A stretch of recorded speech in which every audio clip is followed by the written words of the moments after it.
আমি একটা চরিত্র হতে পারতাম।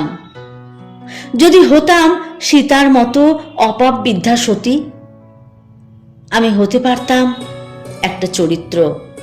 যদি হতাম পাঞ্চালীর মতো চোখ ঝলসানো তেজময়ী রূপসী, বহু ভোগ্যা যন্ত্রণাবিদ্ধ যে নারী চেয়েছিল শুধু আপন নির্বাচিত স্বামীর নিঃশর্ত ভালোবাসা, মহাভারতের যুগে যারে দিয়েছিল গণিকার জীবন, আমি একটা চরিত্র হতাম।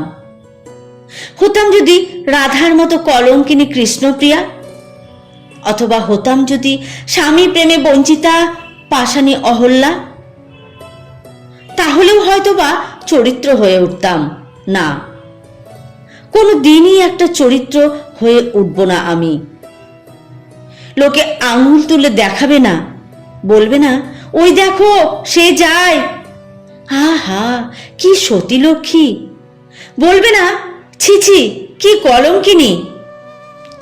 আমি যে সাধারণের চোখে সাধারণতম এক নারী, কিন্তু কোনো দিন যা কেউ জানবে না, আমি এক অতি সাধারণ নারী।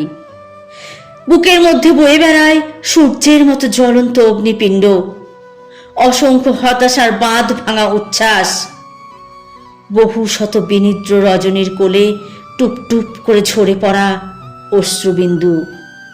ঢাকা থাকে শুধু একটা দামি 12 হাত শাড়ির মোড়কে, ঢাকা থাকে শুধু একটা দামি 12 হাত শাড়ির মোড়কে।